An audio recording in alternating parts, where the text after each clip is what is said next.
So today I'm going to transplant my large Frangipani plant here into this large self-watering pot. You can see the pot it's currently in is quite small and far too small for the size of the plant. So I'm going to transplant it in this much larger pot, but I also wanted to try a self-watering pot. So that's why I'm trying this here. So first of all I'm going to make my compost mix. I'm just using normal multi-purpose compost.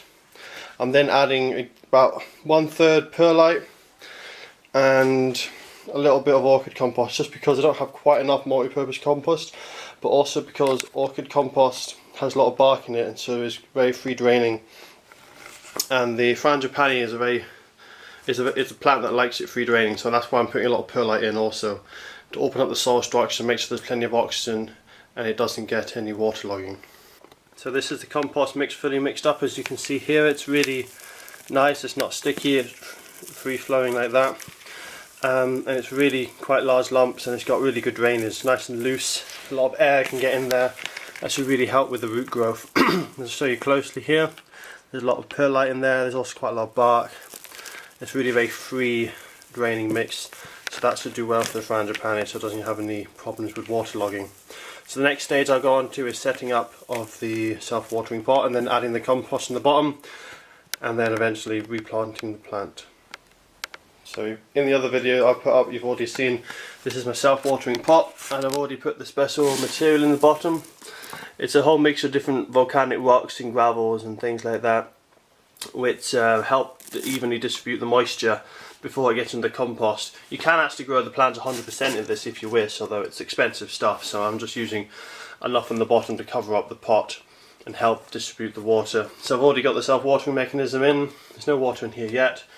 I'll put a bit of soil in the bottom to get the right depth for the plant, and then I'll set the camera on the side and I'll start filling in with compost. So first of all we'll just put a little bit in of my compost mix to make sure that the bottom's covered nicely. Just move that over. That's almost the right depth, so now I'll just set my camera up and I'll come and bring out the plant. Right, so as you can see, this is a huge plant. I mean, I'm 6'4", so you can see next to me what kind of size that plant is. Absolutely huge. So, time to pot up into our plant pot. So, first of all, I have to take it out of the original pot. It should come out quite easily because I let it dry out a little bit so that it's shrunk. I'll just do it over here to minimise any soil I'm getting on the ground. Compost doesn't look too bad, so I'll use some of that because I'm a bit short of it. But I will take out any dead roots. But looking at that, there's not too many dead roots in there. It's got a good root system. I don't know if that's coming up in the camera well. Looking really good.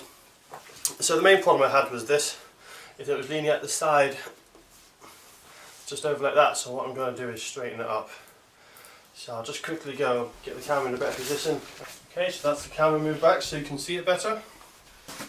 As I was saying, when this was in the pot, it was at this kind of angle. So what I'm really wanting to do is straighten it right up like that to make it a better shape. So I'm just going to pin it there so it holds itself up. Just balance it, and I'll just, whilst I'm holding one hand, fill it in with the other hand so that it doesn't fall over. I'll just move all the soil around, make sure it fills in all the gaps. And that's me already out of my first mix of soil, so I'll just better make up another one and I'll be back. So I did have a slight accident. When I was mixing up the new mix for the compost, the plant fell over.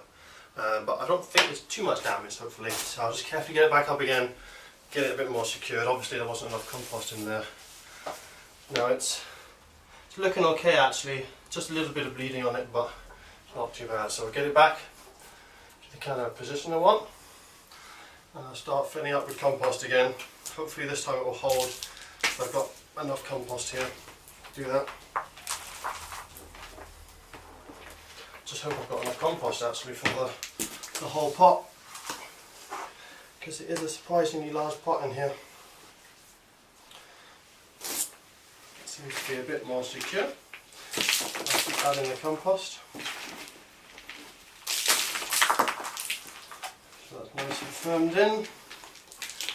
Now it's great, this stuff. I can feel, even though I'm pushing down slightly on it to firm it a little bit, it's not compacting, so the perlite and the box really doing a good job. They really help with the compaction, because you don't want it to compact, because often what happens over time is with watering, with the weight of the soil, the compost will get more and more compact, and the problem with that is that over time it will lose its ability to be free draining and have oxygen in it. So you really want to make sure that it doesn't compact, otherwise your plant will start to suffocate. So that's it, I think, fully potted up. It needs a tiny bit more compost, but that's pretty much done now. So I just need to water it in, and looks much better at this shape. It's much better, I think. It will really benefit from that larger pot. That small pot was just so small for it that it was hindering its growth already, so this will really help with its growth. It should put on a lot more growth this year. I may have to trim it a little. As you can see, it's already taken up a lot of my living room as well. It does look a bit more bare at this angle, but we'll see how it goes, and I think that's quite a good success. So I'll keep you updated, let you know how this goes, and how the self-watering pot works as well.